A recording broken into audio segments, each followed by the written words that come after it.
കേരളത്തിൽ ഒരുപാട് കളക്ടർമാരുണ്ട്. കളക്ടർമാർ ശരിക്കും പറഞ്ഞു കഴിഞ്ഞാൽ ഒരു ജില്ലയുടെ ഏറ്റവും പരമോന്നത പദവിയിലിരിക്കുന്ന, അധികാരത്തിൻ്റെ ഉന്നതിയിലിരിക്കുന്ന സർക്കാർ ഉദ്യോഗസ്ഥർ.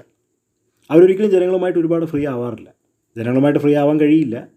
കാരണം ഒരു ജില്ലയുടെ തലപ്പത്തിരിക്കുമ്പോൾ അവർക്ക് ഫ്രീ ആവാൻ കഴിയില്ല. പക്ഷേ നമ്മളിവിടെ കാണുന്നത് IAS കാരിയായിട്ടുള്ള ദിവ്യ എസ് അയ്യർ കേരളം ഒന്നടങ്കം ഇഷ്ടപ്പെടുന്ന ഒരു കളക്ടറാണ്. അവരുടെ പുഞ്ചിരി, അവരുടെ ആകർഷകമായിട്ടുള്ള മുഖം, അവരുടെ കാഴ്ചപ്പാടുകൾ, അവരുടെ നിലപാടുകൾ, എല്ലാവരുമായിട്ട് ഫ്രീ ആയിട്ട് ഇടപെടുന്ന അവരുടെ രീതികൾ, ജനങ്ങളെ ഹൃദയം തൊട്ട് സംസാരിക്കുന്ന അവരുടെ രീതികൾ, രാഷ്ട്രീയം നോക്കാതെ എല്ലാവരും ഒരേപോലെ സ്നേഹിക്കുന്ന അവരുടെ മനോഭാവങ്ങൾ ഒക്കെ ജനങ്ങൾക്ക് ഒരുപാട് ഇഷ്ടമാണ്.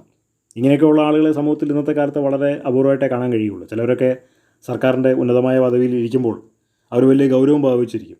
ആരുമായിട്ട് അധികം ഫ്രീ ആവില്ല. കാരണം ഫ്രീ ആവാൻ അവർ ആഗ്രഹിക്കുന്നില്ല. കാരണം അവർ ഒരുപാട് രഹസ്യങ്ങൾ മറ്റാരും അറിയാതിരിക്കാൻ അവർക്ക് ഫ്രീ ആയി കഴിഞ്ഞാൽ അത് ബുദ്ധിമുട്ടാണ്.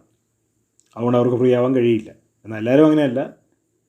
കാരണം ജനങ്ങളെയാണല്ലോ ഇവർ അഭിസംബോധന ചെയ്യുന്നത് എല്ലാ ദിവസവും. അപ്പോൾ ജനങ്ങളുമായിട്ട് ഒരുപാട് സമ്പർക്ക പരിപാടികൾ ഒക്കെ നടത്തുന്ന ഒരു കളക്ടറാണ് ദിവ്യ എസ് അയ്യർ. എല്ലാവർക്കും ഇഷ്ടമാണ്.